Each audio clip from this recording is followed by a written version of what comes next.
Okay, I think we're off and running. It says it's recording. We'll see if it's recording.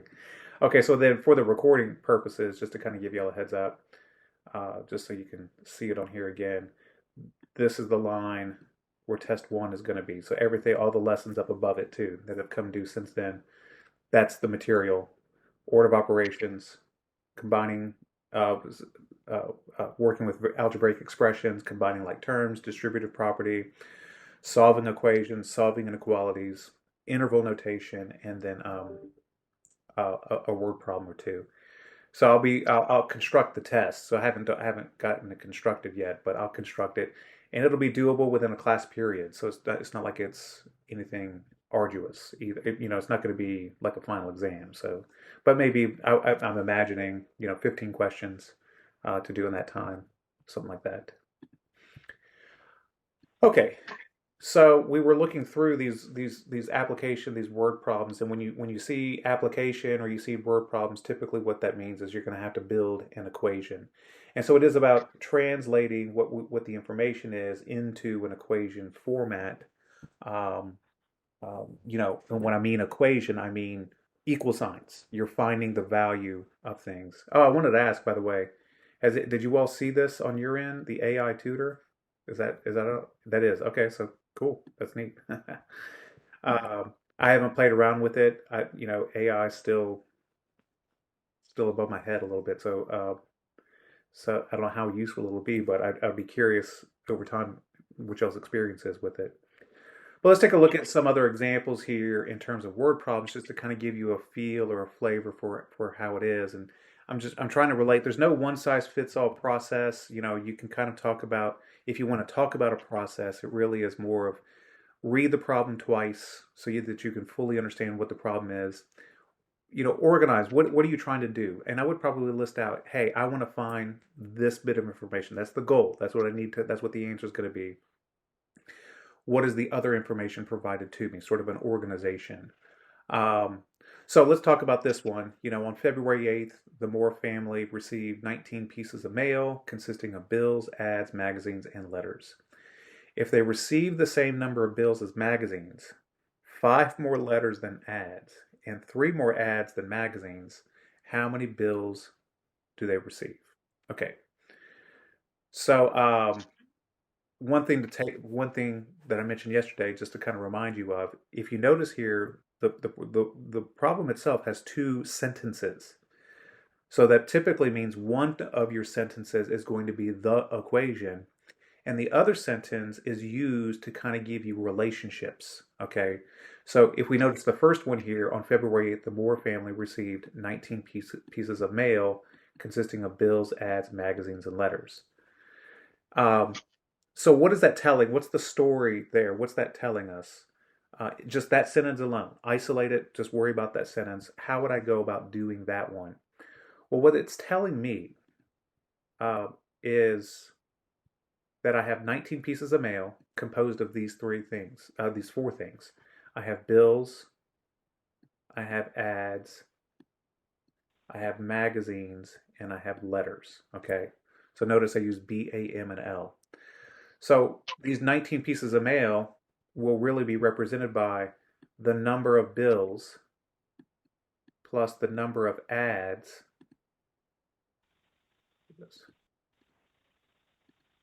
the number of ads plus the number of magazines plus the number of letters. All of that combined will combine to give me 19 pieces of mail. That's what that first sentence says. Is all this junk that I'm getting in my mailbox combined is 19 pieces. So the number of bills, the number of ads, the number of magazines, the number of letters. Let me pause there. Any questions on how I got that first initial equation from that first sentence?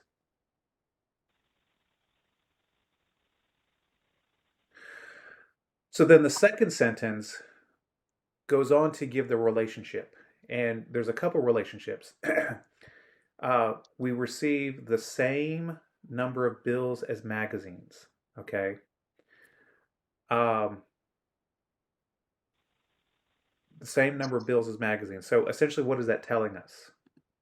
How would you put that in mathematical sort of symbols or lingo? What does the word same mean? Equal to? Equal to, right? Yeah, yeah, Equal. that's exactly it. So it's saying the number of bills is equal to the number of magazines. So B is equal to M. That's what that's saying. Do you see that? Or do you not see that? Just kind of curious.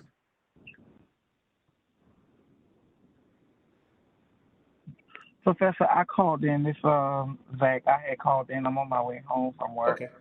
and No I'm worries. I'm I'm in here though, Okay.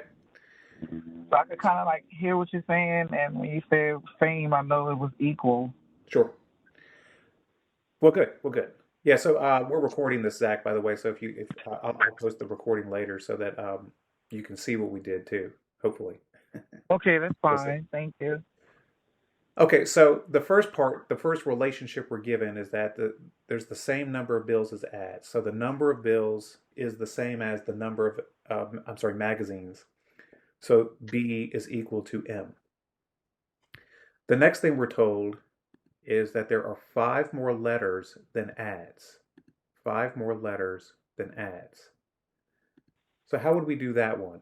So kind of the phrase five more letters than ads tells us what? How could we re-say that? Added. In a way, in a way, Add, in a way. Let me say it this way. When we say five more letters than ads, if I'm gonna explain that a little more, what would I be talking about? I'd be saying, well, the number of letters is five more than the number of ads. So would you want to, um, I'm sorry, go ahead. go ahead. You can go. Would you want to subtract um, the five more letters than add, subtract the letters from add, so Let's do it this way. L minus A? No, Let, I let, think it's just let's adding. You're, let's you're do adding this. five more. Yeah, let's do it this way. Let's experiment, okay? Before we try to set down in stone what it's going to be, let me ask if I told you there are 10 ads, how many letters would there be? 10. 15. 15. 15. Okay. So if there were 20 ads, how many letters would there be? I'm sorry, can you say that again? If there were 20 ads, how many letters would there be? 25. 25. So what are you doing? And, Adding. and so to put, yes, adding what to what? You're adding 5, To what? Adding five the to the ads. number. To the number of ads. Right. So what you did Mm-hmm. is you took 5 and you added it to the number of ads to get what? Mm, The number of letters. okay. So if you're unsure, my point is if you're unsure, give yourself a solid example that you can work with. Numbers. Okay. So that the and look at what the pattern is, and the pattern hopefully will reveal and say, okay, what's the action you're doing? The action you're doing is the pattern. That's why I go work. That's why I asked the question that way. So once we know the number of ads, you add 5 to it, you know the number of letters. And so we say L, the number of letters, is equal to 5 plus ads. Feel good on that one? Yeah. Okay. So now let's do the next one. Three more ad there are three more ads than magazines. Three more ads than magazines. So how would we do this one? Sound like it's plus three. You're adding three. 3 plus what? What are you adding 3 to? Couldn't hear you. I Say don't it know if that's again. right. Yeah, I couldn't hear you. Three. You're adding 3 to what? To the add. This is where a perfect example is. If I give you, you know, 10 magazines, Mm-hmm. how many ads are you going to have?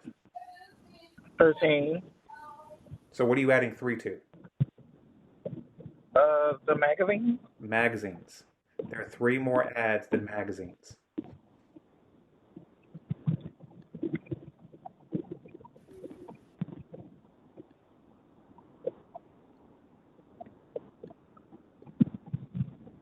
Oops.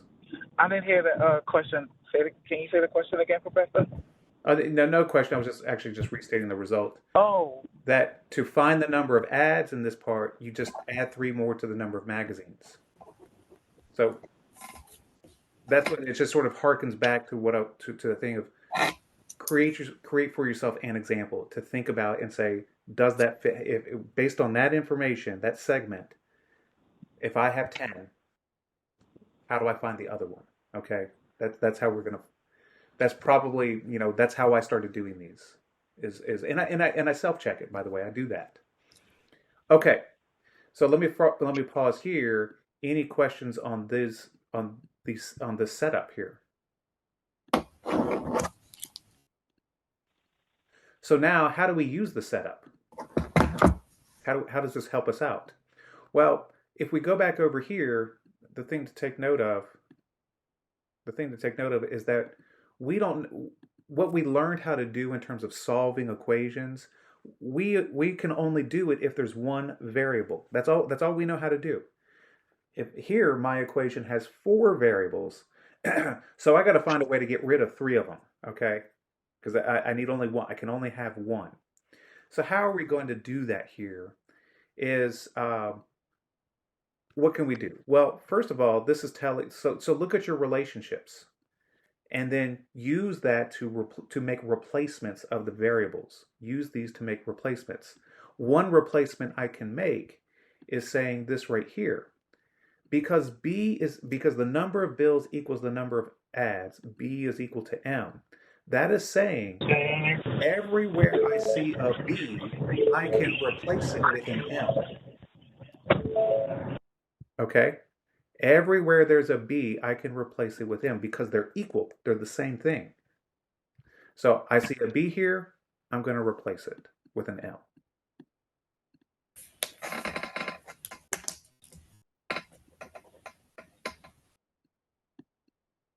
Okay. Do y'all see that? How I did that? Or any questions on how I did that? One variable down. One more to go. Or 2 more to go. What does this tell us right here? This one right here. L is equal to 5 plus A. That is saying everywhere you see an L, replace it with the expression 5 plus A. You all see that? Because L is the same thing as 5 plus A, you could just fill it in. So let's do that. M plus A plus M plus, now I'm going to put this in parentheses just to kind of let me know, hey, that was my L originally. I'm putting this in to fill its spot.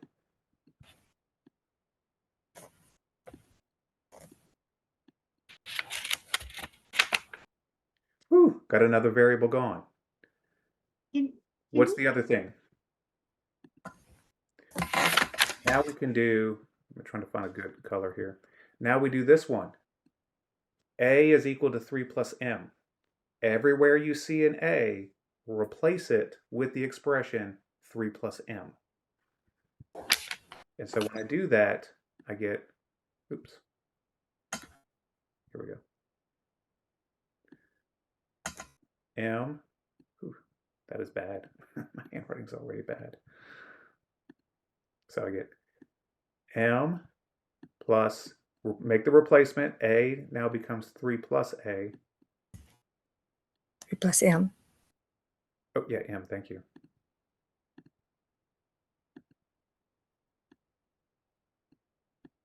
Now bring down the plus M.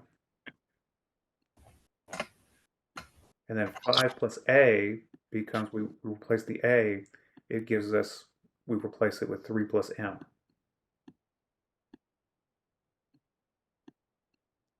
and that still all equals 19. So I'm jamming it up now. But notice we achieved the goal, the initial goal. Now we only have one variable, nothing but m. Kind of just worked out that way. But that's what those. So you start off by getting yourself an initial sort of equation, the initial setup. What that's what the first equation typically does for you.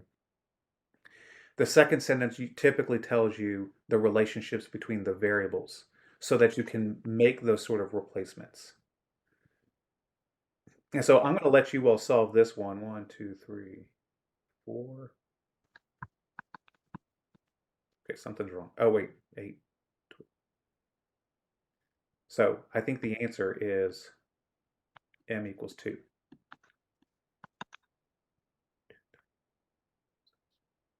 Yep, m equals 2. So once you know m equals 2, then you come over here.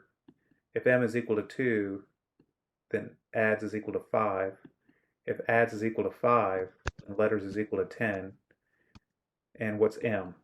Well, if m is equal to 2, then bills is also equal to 2.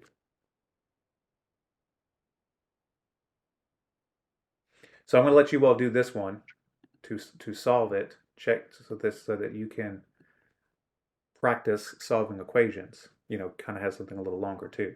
But you should get m is equal to 2.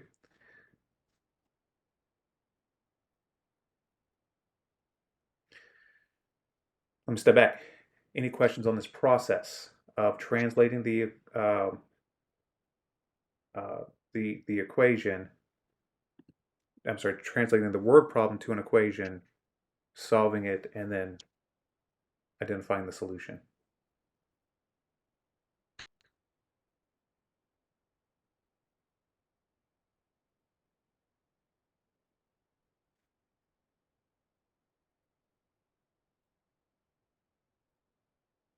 Okay.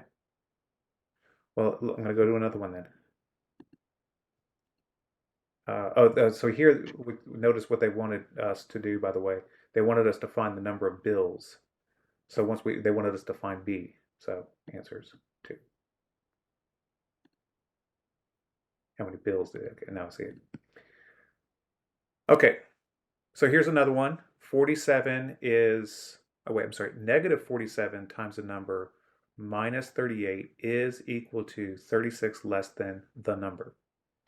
This is a good one for sort of translating from left to right, but this is also a good one to illustrate that sort of idea that I mentioned, that once you see the word is, what does is translate to? The word. You'll remember? Equal. Yeah, that's the equal sign. And remember, there are two sides to an equal sign. There's a left-hand side and a right-hand side. So draw a line through the word is. Here's your left-hand side. Well, I'm not going to put an L, but that's your left-hand side. And this is your right-hand side. Okay? So let's translate the left-hand side. Negative 47 times a number minus 38. How would we translate that part of it? Negative 47 and then a or x minus 38. Okay, so so the question then C. is, there's two ways to sort of look at it. Is it negative 47 times x minus 38? Or do we put parentheses around this? Parentheses, right? So Parentheses. to answer the question, what is the problem telling us that we multiply negative 47 to? But wouldn't negative 47 be negative 47 times x?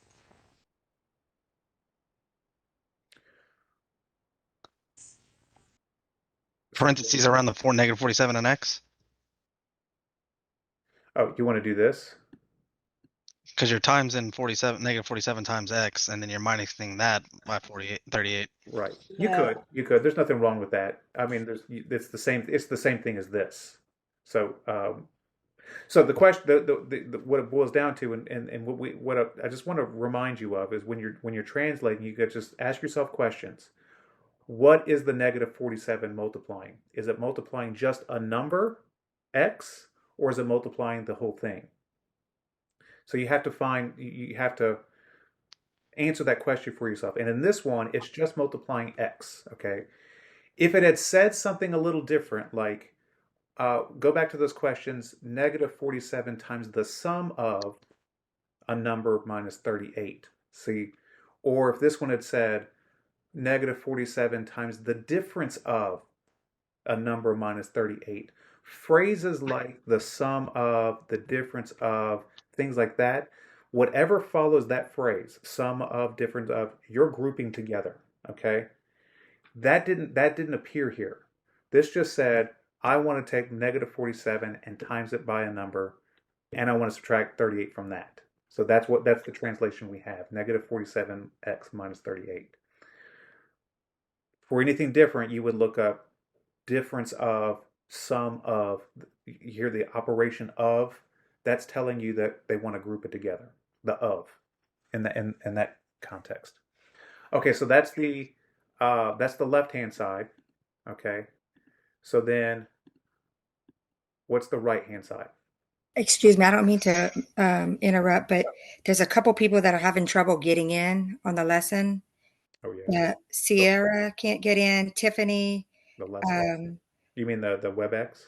yeah, they let's see. Tiffany just dialed in, Okay. and Sierra, we're still waiting to see if she got in yet. Let's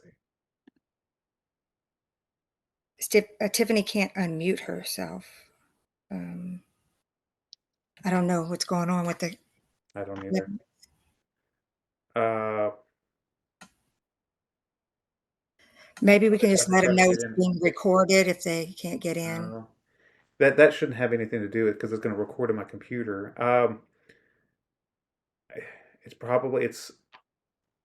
It's a connection issue. I don't know, phone, or I don't know how they're trying to get in. So how are they contacting you? Is it via Through group me, we had GroupMe? created that big group me with everybody in it that wanted to get in. So try. I mean, are they trying to get in through their phone? Is that the challenge? Well, they tried to get in. Hold on, Tiffany's typing right now. Tiffany said, if someone can let him know, I don't know how to unmute myself.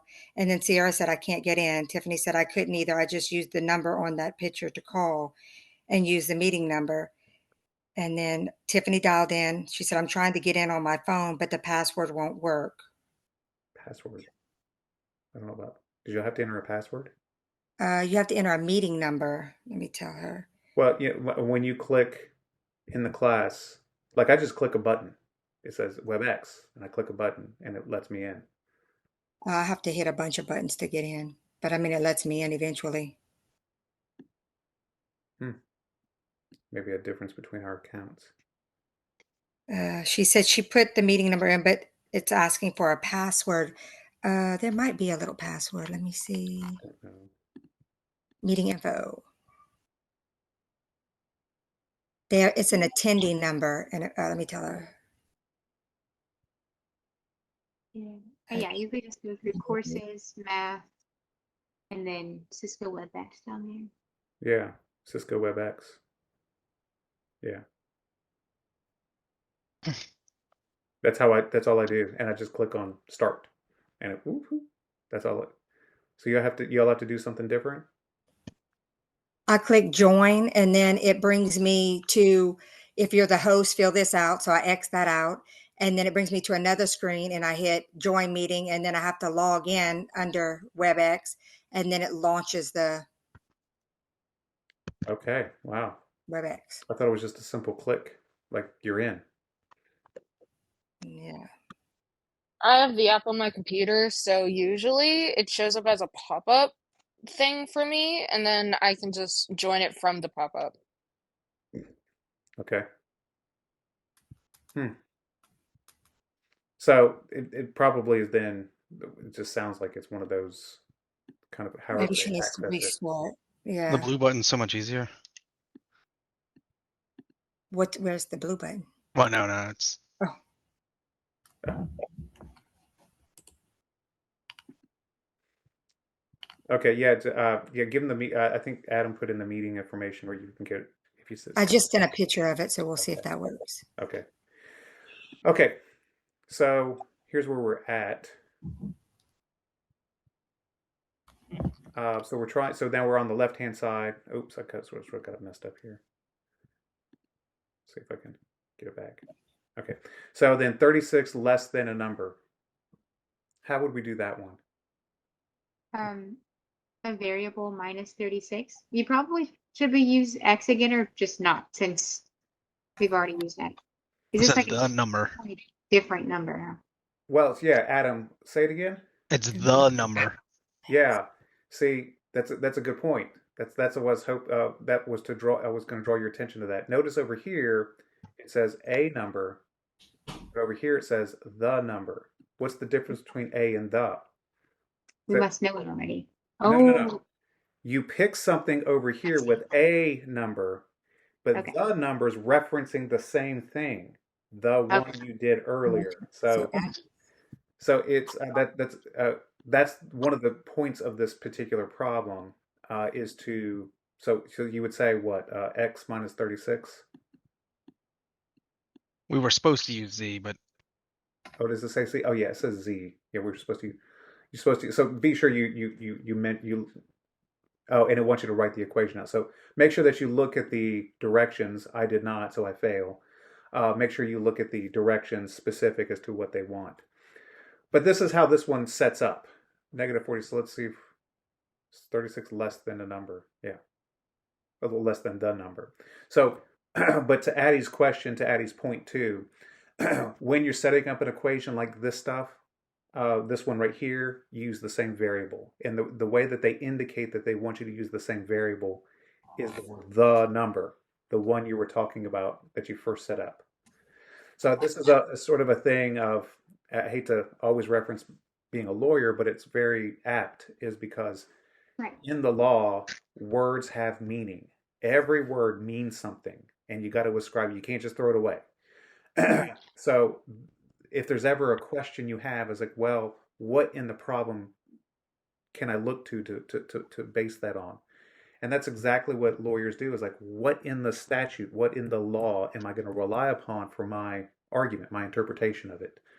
Uh, there has to be something there. You can't just make it up. So my lawyers make it up all the time. But my point is if you have questions, look at the problem. The words have meaning. Every word has a meaning connected to that problem. Okay.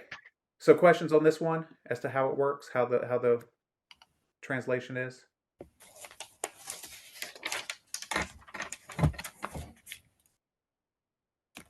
So a lot of this is really, I hate to belabor it, but practice. It's just practice, doing it over and over and kind of assessing where you kind of go off. So let's do another one here. Number 6. 19 more than 3 times the number is equal to the difference between negative 31 and twice the number. Oh, I didn't read it all the way. So let's read it again. 19 more than 3 times the number is equal to the difference between negative 31 and twice the number. So let me run back to my original thing.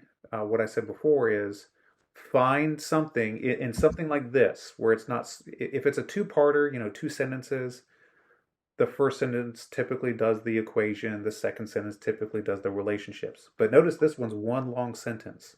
So let's dissect it. And the first thing I run to, what's the first thing you run to? What are the buzzwords you're looking at that draw your attention first?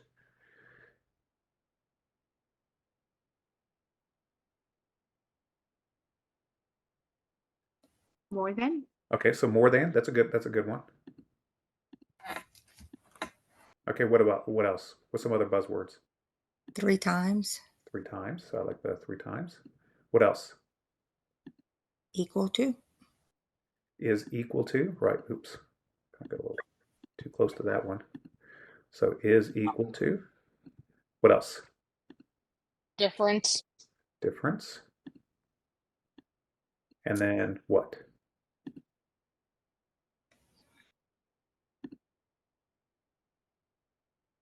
One more buzzword. Twice the number. twice. Right. Ooh, that's a terrible color. Okay. Okay. So That was toothpaste blue, man. That was it was toothpaste blue. it was bad. So where are we going to start with our translation? When I see the phrase "is equal to," that for me is the giveaway. When I see something like this is equal to, I'm starting there. Why? Because remember, in all these word problems, you're wanting to set up an equation. So the is equal to is is where my equals is going to be.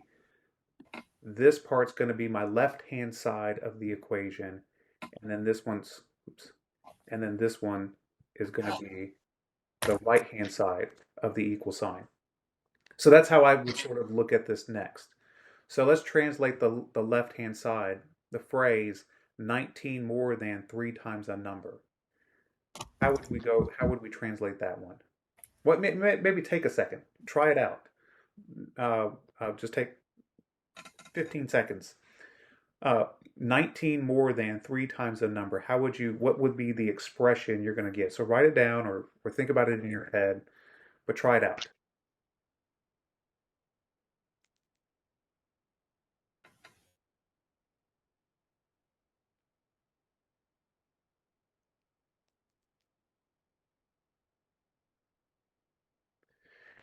And this one's a good candidate for going left to right. 19 more than, add 3 times a number. X. Yeah, X is good. So I'm gonna go ahead and erase that times and just put 3x. 19 plus 3x. Go left to right. 19 more than 3 times the number. Boom. There it is.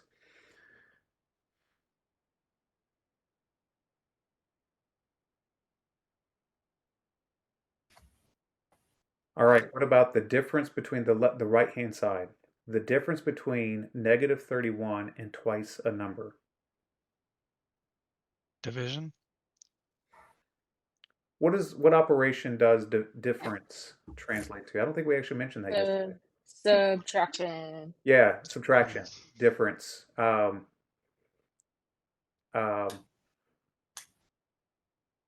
yeah, difference usually means take away. What's the difference between you and I? Well, take away all that you have in common, and the differences emerge. So that's kind of where the word difference comes from. I mean, that's how I conceptualize it. So you're right. Difference means subtraction. So this is a subtraction one. So how are we going to set this up? Knowing that subtraction is a particular order. Would it be negative 31 minus 2x? Anybody disagree? Let me just check in. So is this what you're saying? Well, it says the number, not a number, so I'm thinking it has something to do with one of the numbers we had to do something with Oh, before. when you say the number, that means a variable. Use the same variable you used previously, whatever you use. Okay, cool. Uh, Jana, I agree. I think it's negative 31 minus 2x. Now we're going to get to see, we're going to get to test our answer. Okay, so if we're wrong, we'll figure it out. Okay, but I would tend to agree the difference between this because it's not telling us there's nothing. Difference means you subtract them. Okay, subtract the two numbers, but it's not telling us to take 30, take negative 31 away from twice the number. It's really more saying the way difference between is like take your two numbers and just subtract them. You know, it's not one of those weird where you have to switch the order. It doesn't imply that. So because it doesn't imply changing the order, keep it left or right. Okay, so how would we do this? How would we do this? Now we're going to solve. Okay, so go back to your thing on solving. And by the way, I'm just going to tell you the answer. You practice the steps on solving so we can kind of work through things. So by the way, when we get the answer, I'm going to get this.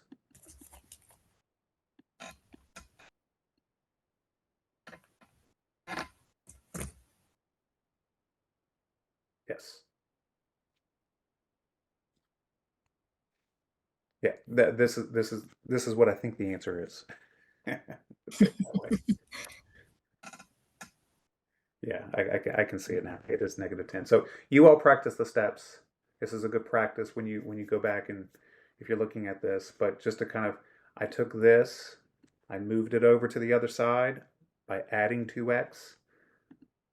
So I got 5x. I subtracted the 19 to the other side. That gave me -50. So I got 5x equals -50. And then divide by 5. And that's how I got the -10. Okay, so I've mentioned how we can check our answer. How do we check our answer? Is We fill in whatever x is equal to that variable in the problem. Basically, we fill in -10 wherever we see an x. right. So wherever you see an x, you fill in -10. That's a perfect way of saying it. And then you simplify down to see if you get the same number. So this on the left-hand side gives us -11. 3 times -10 is -30, plus 19 is -11. And on this side, -31, this becomes +20 because negative times negative is positive. So -31 plus +20 also is -11. So yes, got it right.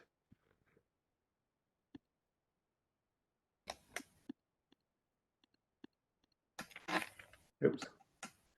So check that out. I'm going to rewrite the equation so that you see it again. Just kind of Yeah. put everything in. Yeah, I find myself having trouble whenever we have a problem with a variable on one side of the equation and then on the other side, like what do I bring over and when? And so if we can revisit that one for just a second. So first you brought over the 2x and then you got 3x plus 2x is 5x. And did you subtract 19? Mm-hmm. Right. That's Okay. exactly it. I don't think you're having trouble. Sounds like you're doing good. So last night I was like, Just remember, if you want yeah, to move from one side to the other, you add the opposite. opposite. Add the Right. so add 2x to move it from right to left. Subtract 19 to move it from left to right. Yeah, and I think this is a little bit better than the linear equations and stuff from last night. I'm just gonna have to work on those Okay. a little more. Yeah, those are hard. Oh, you're talking about with the absolute value? Yes. Okay, I hear what you're saying. Okay, so this is another good one here. It says the sum of 3 consecutive even integers is 102. Okay. So how are we going to do this one? So think about it this way. I have 3 consecutive even integers is 102. So how are we going to set up this? And so is right there is my equal sign. That's my dividing line, okay? Right-hand side is 102. That's it. The left-hand side says the sum of 3 consecutive integers. So what am I doing? What's the action going on? Adding. Adding. How do we do Adding. that? Yeah, the word sum means add. So we're adding what? We're adding 3 integers, 3 numbers together. Those 3 numbers will give us, when you add them together, will give us 102. So I have a number here, I have a number here, and I have a number here, okay? X, Y, Z. I'm just making it up. What do we know about the numbers? What's the relationship between the numbers, X, Y, and Z themselves? They're consecutive Consecutive what? numbers. Not just Consecutive even number. even, okay? Okay. Yeah, that's the not to pick on you, but I knew someone was going to say that because we did it yesterday, consecutive integers. And that's it. That's in there already. So now I'm trying to say, well, wait, let's read the problem. It says consecutive even integers. So how do we get from one even integer to another even integer? What's the movement? What's the distance between them? So if I'm at the value of 2, what's the next even integer? 4. How do you get from 2 to 4? Add 2. Add 2. Add 2. If I want it, what's the next even integer? 6. 6. So I add 2, add 2, add 2, add 2, add 2. So to go from one even integer to the next one, you just add 2 to the one you started with. So how are we going to do that? How's that going to give us our relationship here? Just pick one of the variables. It doesn't matter. I tend to go with the x only because that's the first one I wrote. Wow. There's no rhyme or reason. That's just the first one I wrote. So if x is the first even integer, what am I going to replace the y with as the next even integer?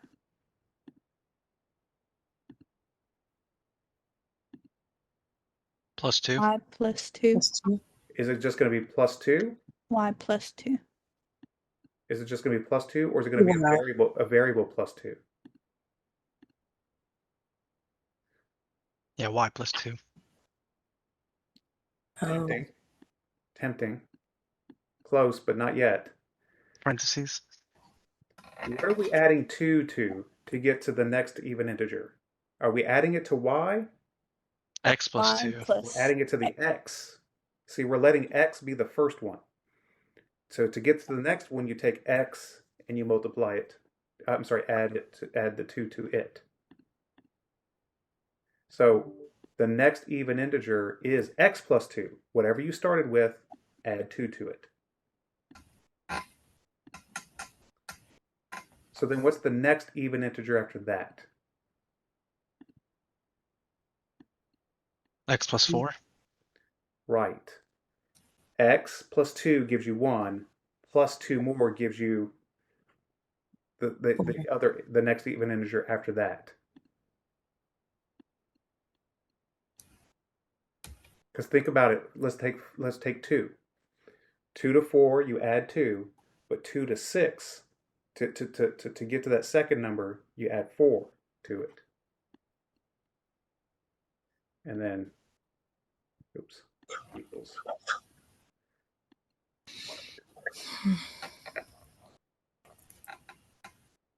So what I do is I just pick x as my smallest, move to the next one, and then move to the next one.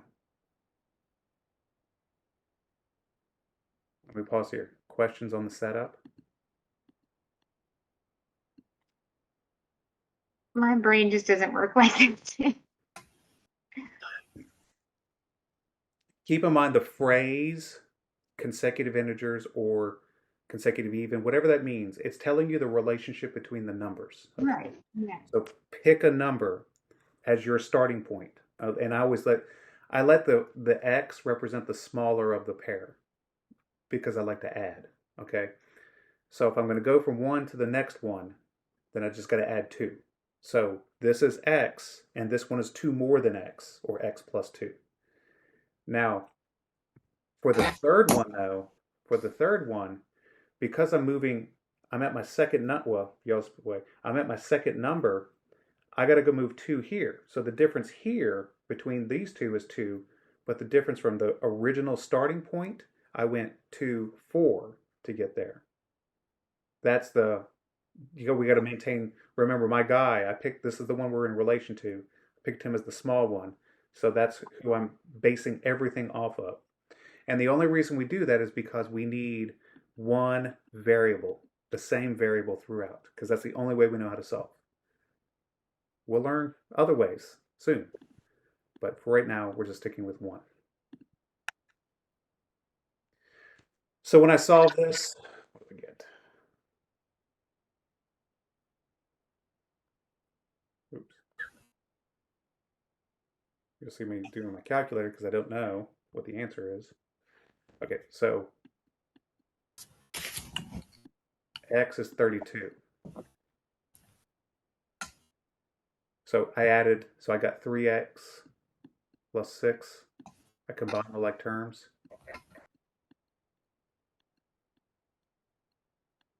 Then I subtracted 6 and divided by 3. So subtract 6 to get 96, divide by 3 to get 32. So what are my 3 numbers that I would put in here? 32, 34, and 36. Remember, x was my small guy. Okay, that's my starting point. It's my small guy. I found my small guy right here. So then the next one over, the next consecutive integer, even integer after that is plus 34. 2. And then the next one after that is plus 2 more. Now you gotta add these. You gotta check it. Do those add to give you 102? The answer is yes, they do. But that's what you would want to do too, is sort of just check yourself, make sure that it fits. Yes, it equals 102. Mm-hmm. All right, any questions on this one? And so, I'm really not showing you anything new now. It's just giving you more in terms of just seeing examples. That's really what this is. Word problems is nothing but practice, seeing examples, keeping the translation, but really there is somewhat of a process, but it's not like solving equations where you do blank, blank, blank, blank, blank. It is a more of a it's pieces to a puzzle more than anything.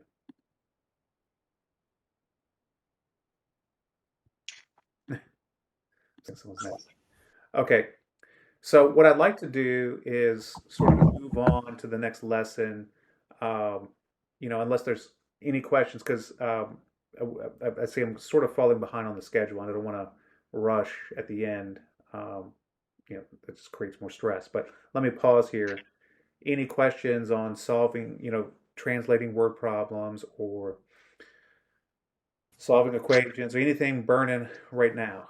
If I was to Google some difference, those words, what would I Google to find Like a those words messing up? like a cheat sheet, sort of. Yeah, sum equals add, difference equals subtract. What are those called? Wait, say it. Like sum equals add, you're adding. Difference equal, you know what I mean? Is there a word for those math What terms? I would just honestly search what does sum mean in mathematics Yeah. and what Yeah, does you're right. difference mean in mathematics. I want a big list. I thought you had called them some type of word yesterday, maybe. It's translating algebraic expressions or operations, translating operations. It's maybe how you would say it. I would say, That's fine. It's fine. It's fine. I don't know. Let's see what AI gives us. Oh, look what AI did. Addition means sum, total, more than, increased Oh by, yeah, cool. add plus, difference, less than, decreased by, multiplication. Yeah. I mean, this gives it. Quick Can we screenshot. take a photo of that real quick? Here, oh, there you go. Put it all on the screen.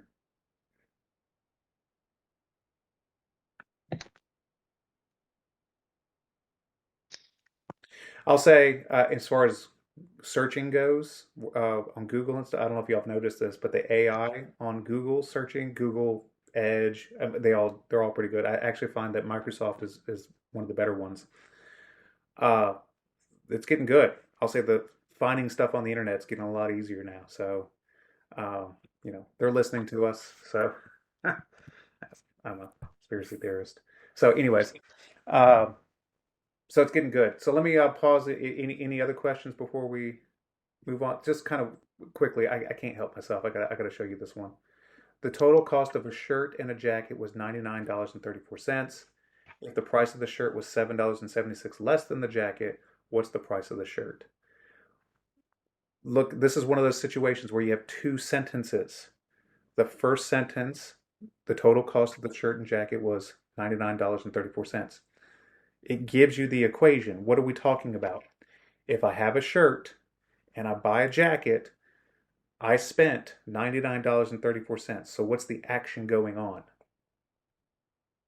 How would we set that first sentence up? Addition. S plus J equals 99.34. Yeah, perfect. S plus shirt plus jacket.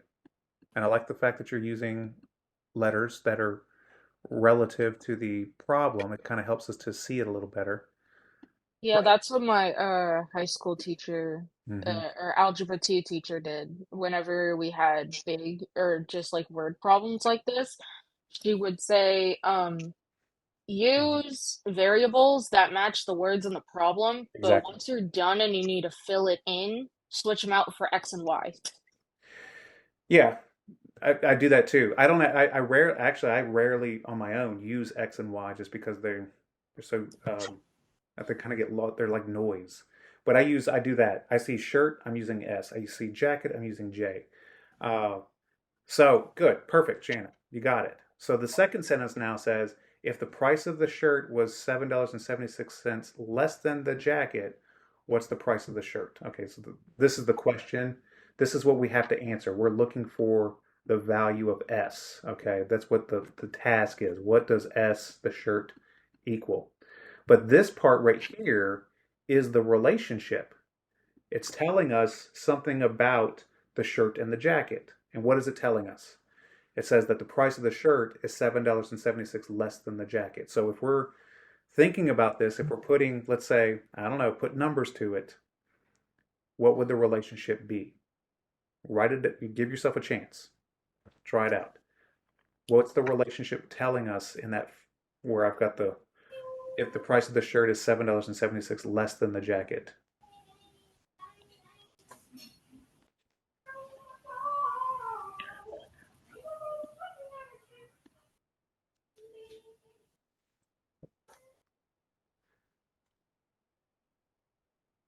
So does anybody want to tell me what they got for the relationship part of it between shirt and jacket?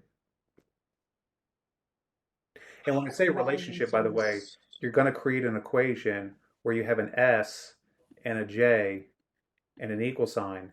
You're just trying to fill in, are there numbers over here? Are there numbers over here? I don't know, but that's what I mean by relationship is you're creating an equation between S and J.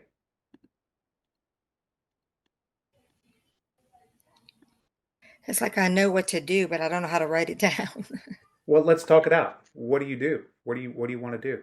I think you subtract the 776 from the 99.34, and that's the price of the shirt. Well, what's 99.34? The jacket of both of them together Both, So but two things. the 776 is what? is Just from the jacket. so It's you the want to take diff the difference. You need the difference between 99.34 and 776 to get the actual price of the shirt, and then you can figure out the price of the jacket. Go back to this, where I got the blue. This is telling us a relationship between the two variables, S and J. Okay? S and J. I mean, what's it telling us? It's saying, once I know the price of one of these items, they're just they're just $7.76 apart from each other. That's what this is saying. The price of the shirt is $7.76 less than the jacket. The price of the two items differ by $7.76. So let's suppose the jacket is $10. What's the shirt? 89.34. If it was $10, The 99.34 is them combined. What do we right? get when we put them together in our shopping bag? Mhm. But here we're at the rack and we're saying, oh well, one's big, one's they're this telling us what they are, just kind of laying out in the store. So, anyways, let me go ahead and say this part, the 99.34, don't put blinders on. This doesn't deal with the second part over here. Okay, Okay. this is the relationship part. This is telling us something about S and J in relation to one another. Okay, so if I know the price of the jacket, oh say $10. The shirt is $7.76 less than that. Oh, that's telling me that the shirt is $2.24 because the difference between these two, basically, think of it like this, or maybe another way to think of it. This is telling us the difference between the shirt and the jacket. The difference between the shirt and the jacket is $7.76. Okay. That's what that. And now I don't know if it's S or J minus S. I'm just sort of what I'm telling you is that the difference between these two things, the distance between these, is the $7.76. Now, which one is it? Is it S minus J or is it J minus S? Or what do we do? I would say it was the jacket minus the shirt. So how about let's go this way. Which one's the higher item, the higher priced item? Maybe this is a way to sort of resolve the question. Out of the jacket or the shirt, which one costs more? Yeah. The jacket. The jacket. Why? Because to get the shirt, we're taking $7.76 away from the price of the jacket. So to get the shirt is take the jacket and subtract off $7.76. And so that's what I mean by relationship is you're going to build an equation between S and J. S on one side, J on another, and that's where the more than, less than, difference between, all that stuff comes into play. That's where you're building the relationship between S and J. So now that we have that, we come back over here. Everywhere we see an S, replace it with J minus 776. So J minus 7.76, then plus J, and then it's 99.34. And by the way, if you did it differently, just check your work and see if it works, because it might not. If you did it any other way, it wouldn't work. So solving this, it becomes 2J. I'm going to go ahead and add $7.76, and that's going to give me 107. Is that right? No, it's 107.1.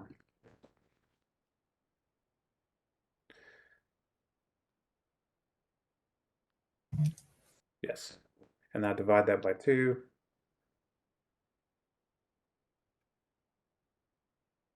Hopefully you're seeing me do stuff on the calculator, because don't be shy about it. I'm not shy about it. $53.55 is what I get.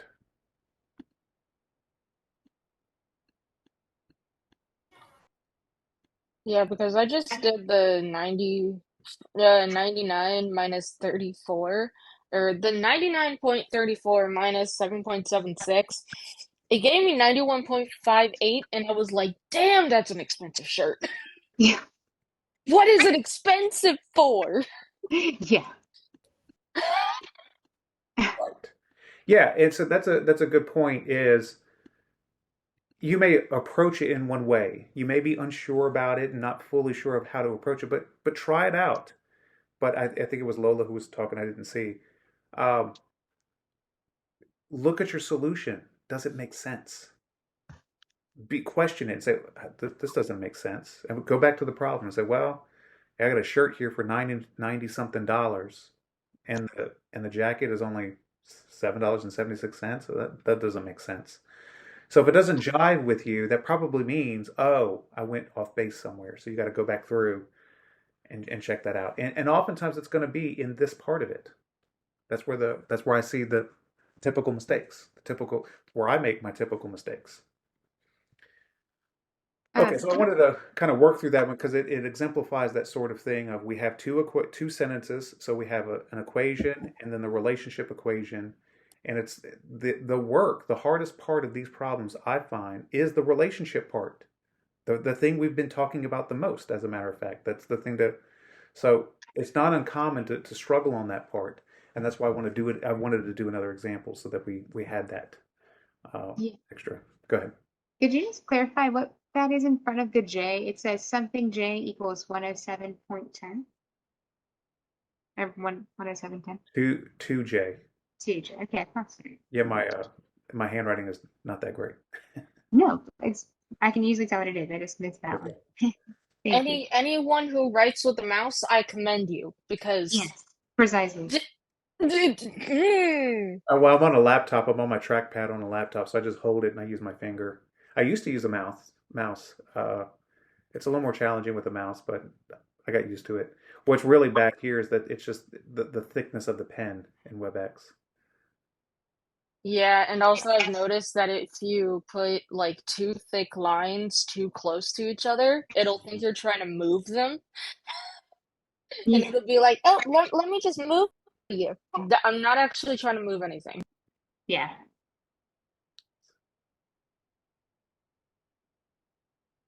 It was Wednesday, right? Yeah, that's what I thought.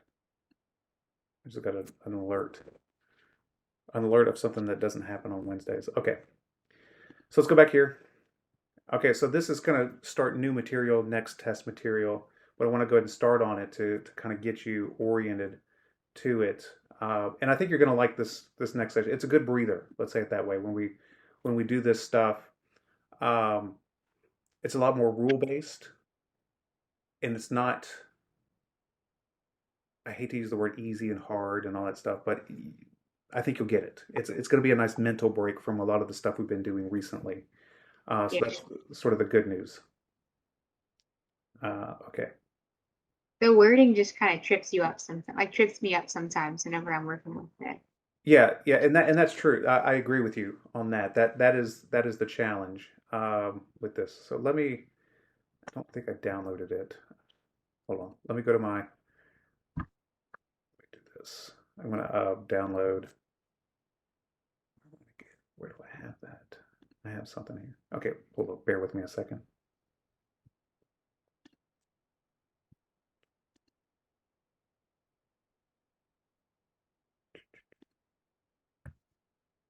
No, it's not here. I know it's not here. Yeah, I'll just do this. Here, let me do. Oh, I'll do this.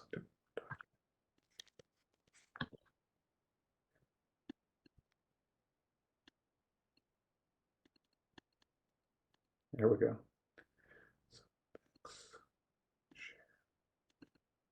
All right, there we go. So I'll just use a Word document to help us out.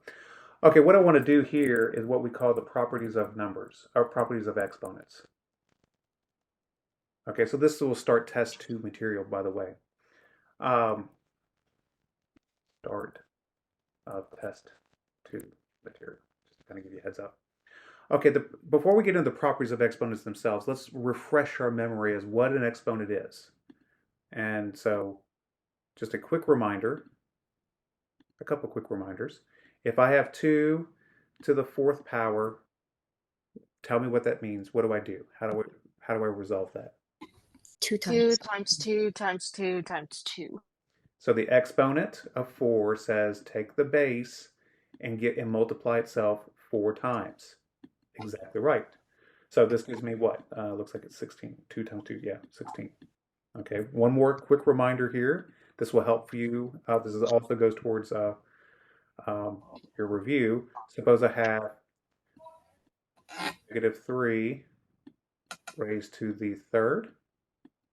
What does that translate to? Excuse me. -27. So what's the process? Calc. -3 times -3 times -3. Right. -3 3 times. Right. 3 copies of it. So good, good. And so just break out your calculator. And that does indeed give us -27. Okay, so one more. Okay, little refresher on that with the parentheses and stuff, because I remember you saying there was a difference between the exponent being on the inside of the parentheses versus on the outside of the parentheses. Mhm. And I'm still kind of confused on that. By confused, I mean I forgot. So, No, that's fine. So let's do something like this one then, since I have it.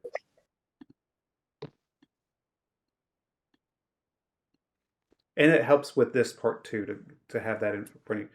So this says what? -3 to the 3rd. When we were over here with the -3 on the outside, this says that everything on the inside, everything is raised to that 3rd power. So we need 3 copies of everything inside. I need 3 copies of the 3, and I need 3 copies of that minus sign. Put them together. Okay? That's what the parentheses do for us. Without the parentheses, what happens? The question is that negative sign also being raised to the third power? And the answer is no. Only the 3 is being raised to the third power in this particular case. So the way that this one works is take the 3 and multiply it with itself 3 times, and then attach the minus sign at the front, because it was at the front to begin with.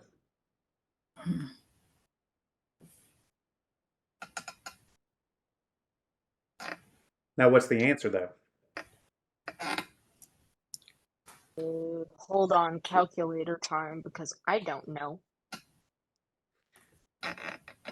Still negative 27. Still negative 27. It works out in this one. Okay? Why? Why did it, so at the end of the day, in this particular one, the parentheses didn't matter. But the reason it didn't matter, Cubed. because it's cubed. And more generally, because the exponent was odd. When you have, so here's sort of you don't have to memorize this rule or know it, but when you raise a negative to an odd power, you get a negative as your result. That's why. So it flip flops, negative, negative, negative. So that's why it was an odd number exponent, so it didn't matter. Where it matters is in things like this, where you have -2. Well, forget -2. I don't know -2. -5 to the 4th power, or -5, all of it to the 4th power. It's when you have an even number exponent that it makes the difference. So in this one up here, it's the same thing. It's just the 5 that you're multiplying 4 times. And then you just attach the negative up front. So this would give us negative, you don't have to do the calculation, I will, 625. You just know that number? Yeah, because I know that this is 25, and this is 25, and I know 25 times 25, just I've done it a million times. Okay. And this one, though, would be positive 625, because we take -5 times -5 times, well, let me write it. -5 times -5 times -5 times -5. Yeah, and usually 2 negatives make a positive. So if you have 4 negatives, it'll just make 2 positive numbers. Right. So without the parentheses, just attach the negative at the end. With the parentheses, you gotta you carry it along. Okay. So good. That was so that's what we want to do. Now let me do another problem right quick. Let me do something like this. Suppose I wanted to do 2 to the 10th power, and I want to multiply. Well, let's not do 10. We don't have to do 10. We can just we can go a little simpler than that. Won't do it for me. Okay. So 2 to the 2 to the 4th times 2 to the 5th. How would I do that? How would I do that?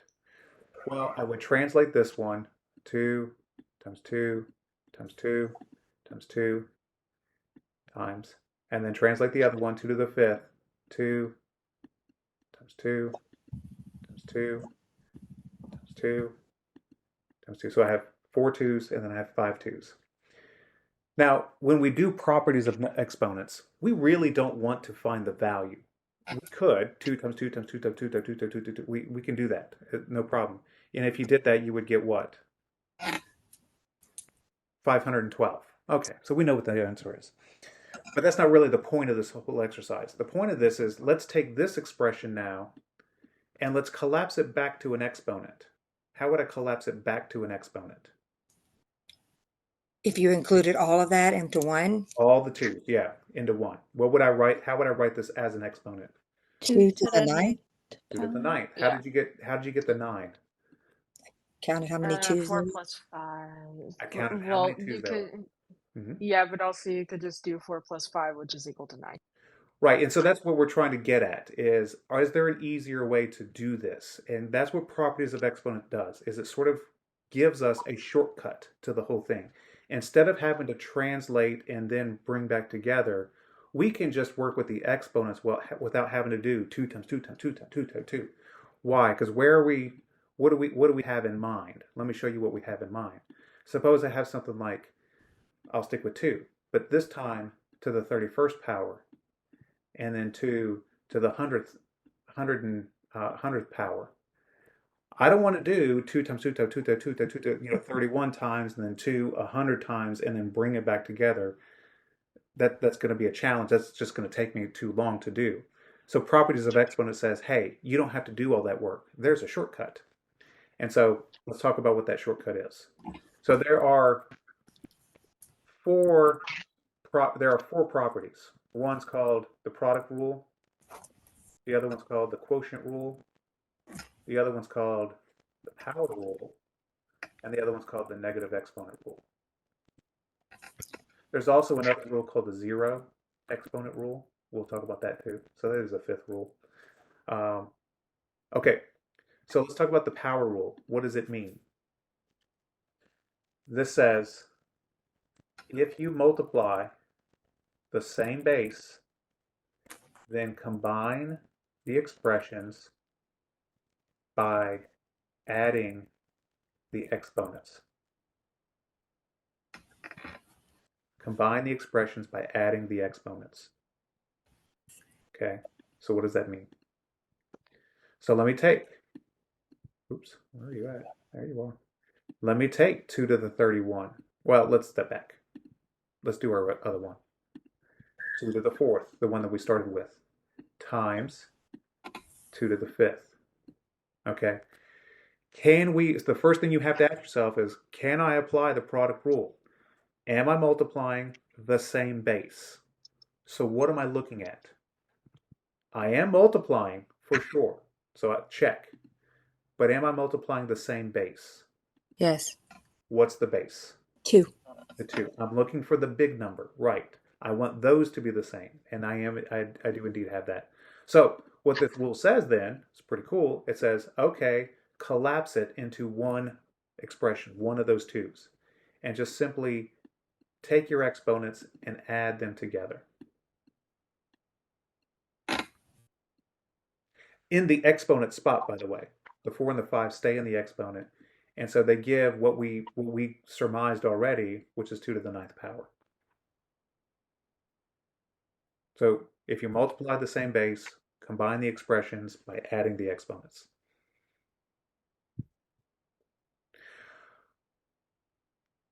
Let's build on that. Let's build on that. Does this rule work if I have variables? If they're the same. X to the 3rd times x to the 7th. I could do that the same way. I could say, well, x to the 3rd is x times x times x, and x to the 7th is x times x times x times x times x, x, x times x. You gotta count them. And this gives me what? 13, I'm sorry, it gives me 10 x's. So, I mean, at the end of the day, I get x to the 10th power, okay? Does the power rule help, I'm sorry, does the product rule make it easier for me? Oops. Does it make it easier for me? Probably, because you said if the bases are the same, you didn't specify if it had to be a number or a variable. You just That's said if exactly. the bases are the same. Right, I didn't specify that, and that's a giveaway. Good for reading into that. But then 2, also step back and keep in mind, variables are numbers. So all the rules that apply to numbers will also apply to variables. So that's another thing there. So then we take the expression, collapse it into one base, and add our exponents. So it becomes x to the 3 plus 7 power, which is x to the 10. Yeah, Adam, you got a question? You may be getting to this, but let's say it was with the numbers again, 2 squared times 4, -4 squared. Since the -4, I mean, since the -4 squared is going to be positive, can you add them even though they're not like? So that is where we're going. That's the next thing. Sorry. No, no, you're good. You're good. That we're going to get to all that, but I'm glad you're thinking ahead because what are you doing? You're challenging yourself with the rule. Now, Adam, let me throw the question. Let me answer your question with a question, like any good instructor would do. What do you think? It, What's your gut there's a telling lot you? of rules in math, but if it works, it works. I don't know. Well, what's the kicker? How do I know when the rule applies? What do I need? What's the What what we call the condition precedent? How do I know when the rule applies? checking, whatever that term is. Well, it's actually this part right here. Oh, I actually didn't put the word. I meant base. Let me write that. If you multiply the same base. There we go. My apologies. So, are you multiplying the same base? So in yours, let's take 2 to the third and multiply it to 4 to the sixth. Oh, well, let me do it even. Let me get a little more even trickier. 2 to the third times 4 to the third. Can I apply the product rule to that one in red? Well, if you break down the 4 into a 4 and then 4 to the 2, no, I don't know. But the point by you wanting to break it down, you've answered my question. No, I can't apply it yet. Maybe I can later on. I have to do some stuff. But right now, no, I can't. Why? Jana, you're shaking your head. Because it's not the same base. Not the same base. The two is and the fours are not the same. Now we could manipulate it for sure. We'll talk about that too. We're just not there yet. We need to be able to do that. You need the power rule. That's the thing you're missing. Okay, yeah, Adam, keep going. I meant to put it down. Oh, you're good. Okay, so let's play on this a little more. So now let's suppose instead of let's increase our complexity is what we're going to do, and that's what we're doing with math. By the way, if you notice, we start off. We're on the first rung of the ladder, and we're going to climb up a little bit. We're going to build on it. So you got the product rule down pat. So let me give you something like this: -3y to the fourth, and then 6y to the -2.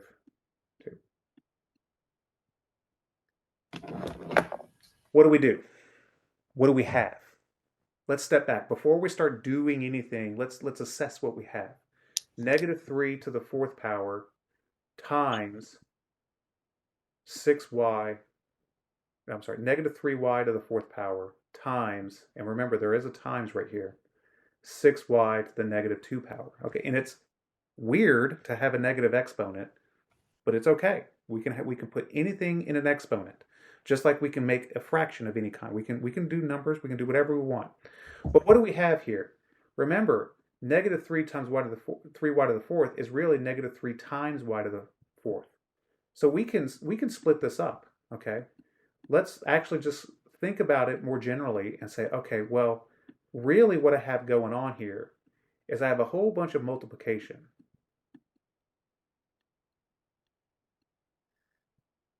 Can I multiply?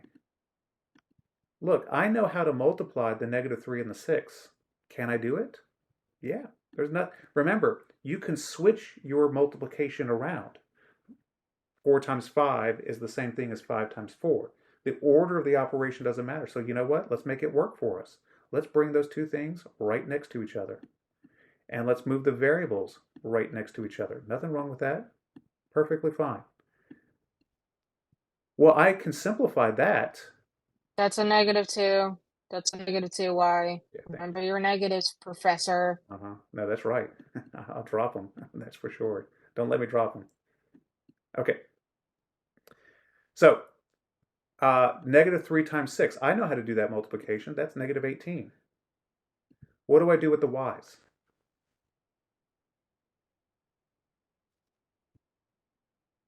You can combine them into one because they have the same base. Yep. Product rule. You're multiplying the same bases, so bring them down into one expression and add the exponents. -4 plus -2. So I get a final solution then. I'm going to bring it over here. I'll bring it over here. -18 y to the +2 power. So essentially, if I were to, explain this, or the process or the steps, what would you say? Multiply the numbers in front like you normally do. Apply the product rule to the variables, to the y to the fourth and the y to the -2 part. So let me give you one to try then, just to expound upon that. Suppose I give you, and notice the product rule applies when you have negative exponents. That's what I wanted to sort of illustrate for you. So suppose I have 4x to the fifth times -2x to the third. Take a second, a minute, 30 seconds, whatever, get started on it is what I'm saying. But your process is going to be multiply the numbers in front like you normally do and take the x's and apply the product rule to that.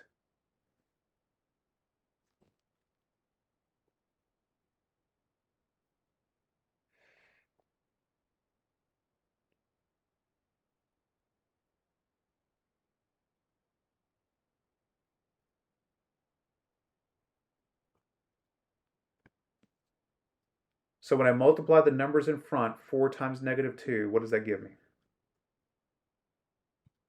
I didn't hear you, Jana. -8 -8. How about the x's? to the 8th power. Add the 5 and the 3, right, as the exponent. And so it's a coincidence. I didn't mean for it to be a whole bunch of 8s, but that's just what we have, I guess. Okay, that's it. That's it. Not too terrible, huh? Let me do another one right quick. Yeah. That's pretty much about it. It doesn't get worse than that. Now, I can't do this. Let me do this. Suppose I have 6x to the fourth y squared multiplied by -2x to the seventh y. Let me do that. I'm not going to ask you to do this one. I'm going to talk you through it, but let's talk generally. What would be your plan of attack if this were the first time you ever saw this? But based upon what you already know, you can do this one. All I've done is what? We're one rung up on the ladder, and the only difference between this problem and the last problem is what? We have two I variables. have more variables. Yeah, more variables. But does that change the process? No. So what do? Take the numbers in front, the 6 and the -2, and multiply those like you normally do. So 6 times -2 is? -12. -12. Then what? You're looking for the same base. X to the 11th. Right. We're going to take the x's and we're going to add the exponents over the x's. 4 plus 7. What about the y's? Y to the 3rd. Y squared. Oh, yeah. No, wait. Huh? Wait. Now, this is a little bit of a trick question. Granted, I threw a zinger in there, but what are you wanting to do? You want to take this y and this y, correct? And put it together. Yes. Okay, so that's so good. That's what you do want to do. The question is what is the exponent over that second y? Y to the 3rd power? Was that Lola? It's 1. I mean, it just Y stands for itself. Yes, y stands for itself, but what's the exponent over it? If it's not written there, what's 1. implied? Huh? 1. 1. If it's written there, there has to be at least one of them. If there's any more than one, we have to tell you how many there are. That's what the exponent tells us. Remember how many copies there are. So if there's more than one copy, we tell you with the exponent. But if there's just one, then that's what the there's an implied that we're just going to leave a blank and say, well, there's just one. So now with that, we say, well, that's 2 to the 1, 2 to the 2 plus 1, and so whoever said y to the third is exactly right. So if the squared wasn't over the first y, it would be y squared at the end. Wait, say it again. If that first y, the y squared, didn't have an exponent. Right. It would be y The squared in the answer. Okay. Now I'm going to do one more for you. One more thing up the rung. It's not really a more complex problem. It's going to make you think about the rule a little more. So just keep in mind the product rule. If you multiply the same base, you combine it by adding the exponents. So here we go.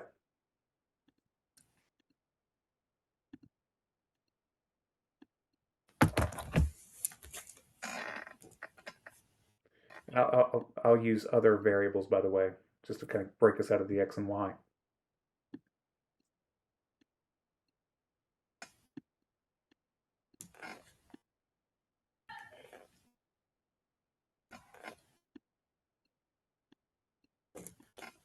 At this point, you're going to give us the other second half of the alphabet as variables. At this point, That's true.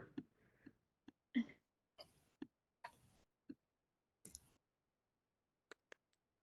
I give you the rule now? I'm not going to give you the rule now. I could give you another rule, but I'll wait. So negative 5 m to the 6th n to the negative 2 p times 3m to the 4th n to the 5th. What's the difference? One of them's got 3 variables, the other one's got 2 variables, but it doesn't change the process. The What's one to our first step? Our first step is to Multiply the what? negative 5 times 3, To get negative 15. negative 15. Okay, m's. M 6 plus 4, which is 10. Right? N. N minus 2 plus 5, which is positive 3, I believe. And P. I'm gonna calculate it. I don't care. It might be simple, but the simple ones always trip somebody up. Me. What about the P? We just bring down the P. There is no other P in the problem. So we just bring down the other P. Anybody agree? Yes. Yes, we got concurrence. If y'all remember Catch Me If You Can, Leonardo DiCaprio when he was being a fake doctor. Do you concur? You look for, anyways. Okay, yes, that's right. Even though there's not a P over here, you still got to bring it down. You got to keep track of it. There's just the product rule doesn't apply to it because there's no other P out there. So you just got to bring it down. So that's exactly right. So it becomes negative 15, exactly right, m to the 10, n to the 3, positive 3, and then just bring down the P. And what's the exponent over the P? 1. 1. Right, imply. So that's the answer. So notice, it didn't matter what the problem looked like by the end. You applied the same rule throughout. So it looks more complex, but it's really the same level of complexity as the very first problem we did, x to the 4th times x to the 5th. And that's the beauty, what's so fun about these particular parts is you just basically, you're chunking these up. You're not doing a big problem, you're chunking it up into little problems anyways. Okay, so I've kept you over. We're going to do these next ones here. Now that you have the basis, the product rule, the quotient rule runs the almost exact same way. The power rule is even better, and then the negative exponents probably is the quirky one. It's not hard, quirky, and how it looks and how you operate it. What you're end up going to find is that the way that they tell you the rule for the negative exponent rule is not actually the way that you do the rule. That's always my beef with that rule. So anyways, I'll show you the easy way. What I think is the easy way, and you're gonna like it. You're gonna like this material. This one's not so bad. So keep plugging away. Bring in your questions tomorrow as you're working on your homework, and I'm happy to help out. I'm gonna stop this recording and see if it loads on my computer. And if it does, I'm going to post it as an announcement in our class. Alrighty? Okay. Thank you. So check back on the announcements. Stay tuned, is what I'm saying. Okay. All right, everyone. Hope you have a good night. Thank Okay, you. bye. Good night. Jordan's baby looks adorable. Thank you. Professor, Let's see. hey, Professor. Yes. Hey, this is me. This